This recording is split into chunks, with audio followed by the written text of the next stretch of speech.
नमस्कार दोस्तों, बीपीएससी शिक्षक पीआरटी का आज एग्जाम समाप्त हो चुका है और ऐसे में जितने छात्र हैं सभी लोग पेपर के एनालिसिस पे कुछ ज्यादा ही चर्चा करने के उत्सुक होते हैं। उनका मानना होता है कि पेपर हमारे अनुसार तो ठीक था, बाकी छात्र क्या कह रहे हैं, शिक्षक क्या कह रहे हैं, पेपर का लेवल कैसे था, पिछले बार जो टीआरई 1 या टीआरई 2 का एग्जाम हुआ था उसके अपेक्षा ये पेपर कैसा था। तो इस पूरे मुद्दे पर बात करेंगे। अभी शशि सदन सर हमारे साथ हैं। सबसे पहले सर स्वागत है। बहुत शुक्रिया, बहुत धन्यवाद। पेपर देखकर लगता है चेहरा का खुशी की पेपर बहुत सही आया है। छात्र भी काफी खुश थे, लेकिन छात्रों की खुशी एग्जामिनेशन से निकलने के बाद कुछ और होती है और जब रिजल्ट और पेपर का आंसर की आता है तब कुछ और होती है। सर ओवरऑल पेपर आपके अनुसार कैसा था? देखिए, पेपर को अगर आप ओवरऑल देखें और जब आप देखते हैं और अगर चेहरे पर मुस्कुराहट है तो ये मेहनत का इनाम होता है। छात्र भी मेहनत करते हैं और उसके साथ साथ शिक्षक भी लगातार मेहनत करते हैं और शिक्षक मेहनत करते हैं, फिर छात्र मेहनत करते हैं और दोनों इंतजार में रहते हैं कि परीक्षा कब संपन्न हो। जब परीक्षा संपन्न होने के बाद जब छात्र बाहर निकलते हैं तो पता चलता है एक्चुअल में पेपर था क्या। अगर ओवरऑल पेपर को देखें तो पेपर को बहुत आसान भी नहीं कह सकते और पेपर को बहुत कठिन भी नहीं कह सकते हैं। एग्जामिनेशन हॉल के अंदर में पेपर का जो प्रेशर होता है, उस प्रेशर के अंदर में उतने ट्रिकी ऑप्शन के साथ खेलना आसान काम नहीं होता है। बाहर में आके आप प्रेशर, बिना प्रेशर के आप जब हल करते हैं तो आंसर आपसे बन सकता है, लेकिन एग्जामिनेशन हॉल का एक माहौल ही अलग होता है। लेकिन फिर भी अगर ओवरऑल आप पेपर को देखेंगे तो मेरे हिसाब से पेपर को आप मॉडरेट कह सकते हैं, ना ज्यादा बहुत आसान कह सकते हैं, ना ज्यादा बहुत कठिन कह सकते हैं। पेपर के अंदर में हर सेगमेंट में 4-5 ऐसे सवाल पूछे गए हैं जो काफी ट्रिकी हैं। जैसे आप ईवीएस के पोर्शन को ले लीजिए, उसमें काफी अच्छे सवाल पूछे गए। इंडियन पॉलिटी के अंदर में भी क्वेश्चन जो पूछे गए, चाहे वो बिल्किस बानो का केस वाला मामला हो या अन्य भी जो भी प्रश्न पूछे गए, उसमें भी 3-4 प्रश्न ऐसे बने हैं जो काफी ज्यादा चुनौतीपूर्ण रहे हैं। उसके अलावा आप मॉडर्न हिस्ट्री की बात कर लीजिए, 2 प्रश्न ऐसे मिलेंगे जो आपको चुनौतियों से भरे रहेंगे। वहां पर आयोग ही बताएगा कि इस प्रश्न का सही उत्तर क्या होगा। ऐसे भी प्रश्न पूछे गए हैं, बहुत ट्रिकी भी।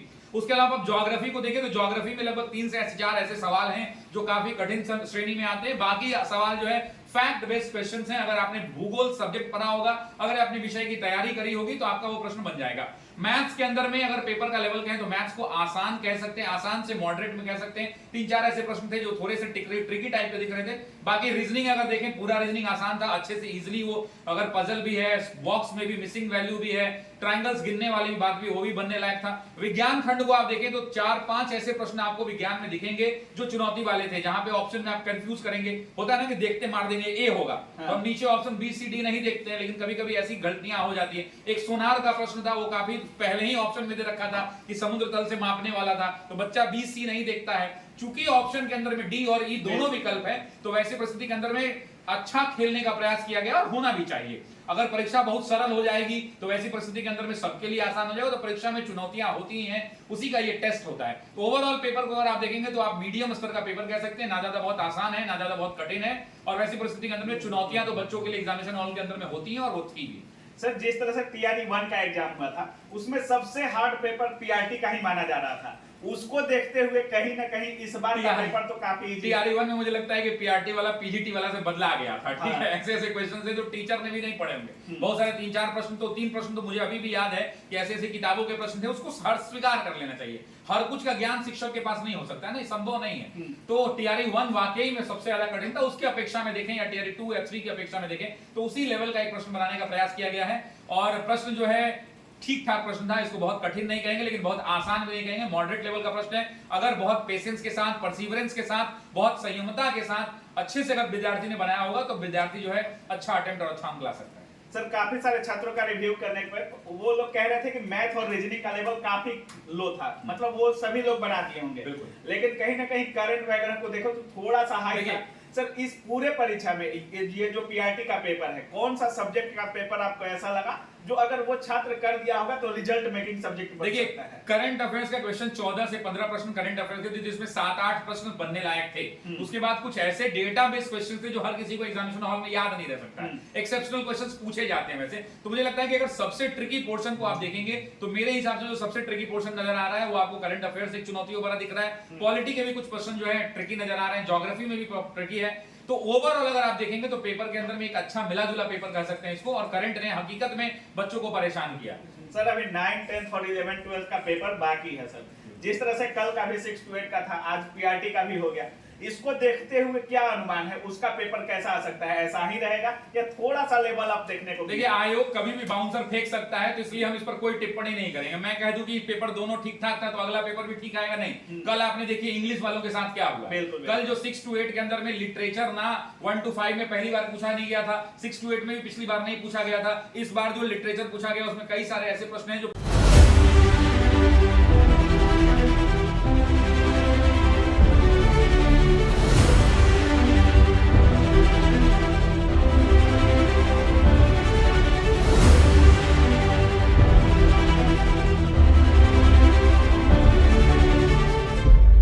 प्रीवियस ईयर के नेट जेआरएफ के भी क्वेश्चन दिखे हैं, हमारे शिक्षक बता रहे थे, तो उनके साथ तो भाई बाउंसर हो गया। तो आयोग कभी भी बाउंसर फेंक सकता है, इसका कोई गारंटी नहीं। तो ज्यादा खुश होने की जरूरत नहीं है, इंतजार करिए और प्रभु से प्रार्थना करिए कि हमारे साथ बाउंसर ना पटका जाए। बाकी सब अच्छा ही होगा क्योंकि आपने मेहनत किया है, आपकी मेहनत पर भरोसा रखिए और सफलता आपको मिलेगी। सर लैंग्वेज पेपर को लेकर क्या बोलिएगा? लैंग्वेज आसान था भाई, पैसेज वगैरह जो था डायरेक्ट पैसेज, हिंदी में भी बात कर ले, इंग्लिश में भी बात कर ले, बहुत कठिन नहीं था। जो ग्रामर के भी पोर्शन पूछे गए थे 1 to 5 के अंदर में, तो लिटरेचर था नहीं, ग्रामर भी था, वो बहुत कठिन ग्रामर नहीं था। तो मुझे लगता है कि क्वालिफाइंग हर बच्चा क्वालिफाई उसमें कर जाएगा। सर जिस तरह से आप कह रहे हैं या छात्र भी आज कह रहे थे कि थोड़ा सा लो था पेपर, तो कहीं ना कहीं अगर लो रहेगा तो छात्रों का जो कट ऑफ है वो तो ज्यादा हाई हो सकता है। सर क्या कुछ बोलिएगा, जो औसत अंक है उसको लेकर क्या कुछ बोलिए? देखिए, औसत अंक और कट ऑफ पे मैं कभी टिप्पणी नहीं करता हूं। मैं इसलिए टिप्पणी नहीं करता हूं क्योंकि कट ऑफ ना हमको पता है ना आपको पता है। इसकी एक प्रक्रिया है मेरे भाई, पूरा नंबर का पूरा पहले भी कॉपी जाएगा, जमा किया जाएगा, उसके बाद चेक होगा, चेक होने के बाद सबका नंबर सरियाया जाएगा और तब जाके कट ऑफ निकाला जाएगा। तो कट ऑफ पे टिप्पणी करना मतलब अपने आप को हल्का साबित कर देना। एक गंभीर शिक्षण संस्थान होने के नाते मैं आपको कह सकता हूं कि कट ऑफ पर हमें टिप्पणी नहीं करनी चाहिए। कट ऑफ जो भी आएगा, अब जो होना था हो गया, परीक्षा देना था दे दिया आपने, अब जो कट ऑफ आएगा वो सर्वमान्य होगा। एक चीज देखा जाता है सर, पेपर का लेवल अगर थोड़ा सा लो है तो कट ऑफ हाई चला जाता है और थोड़ा सा अप हो गया तो कट ऑफ लो चला। देखिए, अब आप समझिए, आपने कितने लोगों का रिव्यू किया, 10, 20, 50, 100। हम लोग भी रिव्यू पूछते हैं बच्चों से, लेकिन ओवरऑल देखने के बाद ही पता चलता है। तो वो आयोग के पास ही क्षेत्राधिकार है, आयोग ही उसको जारी करेगा और हम सबको उसी कट ऑफ का इंतजार करना चाहिए। इधर उधर में समय व्यतीत नहीं करना चाहिए। अब जो होना था वो हो गया, वो बैक नहीं होता था। मान लीजिए मैं कह दूं कि कट ऑफ जो है इतना चला जाएगा और उतना नहीं गया, तो बच्चे आएंगे कहेंगे सर आपने ये कर दिया, हमारे मेंटल स्टेटस को डिस्टर्ब कर दिया। तो वैसे बिल्कुल जो परीक्षा में होना था वो हो गया। अब कट ऑफ के लिए आयोग के ऑफिशियल कट ऑफ का इंतजार कीजिए। पेपर थोड़ा मीडियम लेवल का कह सकते हैं, मतलब मीडियम, इजी टू मीडियम कह सकते हैं। और वैसी परिस्थिति के अंदर में जब पेपर, देखिए दो चीजें हैं, जब पेपर आसान होगा तो कट ऑफ ऊंचा ही जाएगा, लेकिन क्या जाएगा क्या नहीं जाएगा वो आयोग ही बताएगा, उस पर हम नहीं बोल सकते। सर बहुत सारे छात्र होंगे जिनका रिजल्ट होगा भी,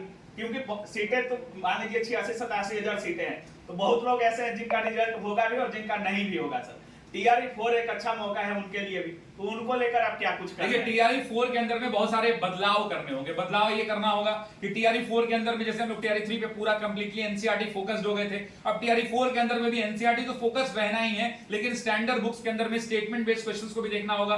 जो ट्रिकी क्वेश्चन जहां फंसाए जा सकते हैं, जो सिविल सेवा यूपी के अंदर में जो क्वेश्चन पूछे जाते थे, यूपी पीसीएस, यूपी आरओआर में जो क्वेश्चन होते थे, जो फैक्चुअल क्वेश्चन होते थे, उनको भी अब ध्यान में रखना होगा। इकोनॉमिक्स के अंदर में आप सिर्फ कोर इकोनॉमिक्स न पढ़ के इकोनॉमिकल ज्योग्राफी वाले पोर्शंस को भी कवर करना होगा। मैथ्स के अंदर देखिए, अब एक बात तो ये तय नहीं है ना कि इस बार अगर प्रश्न आसान हो गया तो अगली बार भी वही आएगा। हो सकता है कि अगली बार पूरा पलट दिया जाए। तो आपको अपने आप को डायनेमिक रूप से तैयार रखना होगा। एक पिछली परीक्षा के धर्रे पर अगली परीक्षा की तैयारी आज के जमाने में नहीं की जा सकती है। हो सकता है कि अगली बार जब टीआरई 4 में पेपर आए तो कुछ पूरा पलट जाए।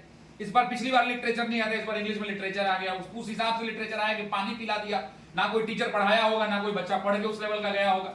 तो ऐसी परिस्थिति के अंदर में इसका प्रेडिक्शन करना और भी चुनौतियों से भरा है। अब चेयरमैन सर ही कह रहे थे कि बीपीएससी अब हर एग्जाम में देगी आपको, हर एग्जाम में हम कुछ नया करेंगे, इसलिए अपने आप को अब होलसम तैयार रखना होगा। अब एक कॉमन, एक आसान तैयारी से काम नहीं चलेगा, सुदृढ़ होकर तैयारी करना होगा। और आप ये बात जानते हैं कि बिहार का कोना कोना बोल रहा है कि शिक्षक भर्ती परीक्षा मतलब द ऑफिसर्स अकेडमी होता है, क्योंकि हमने बहुत मेहनत किया इसके लिए।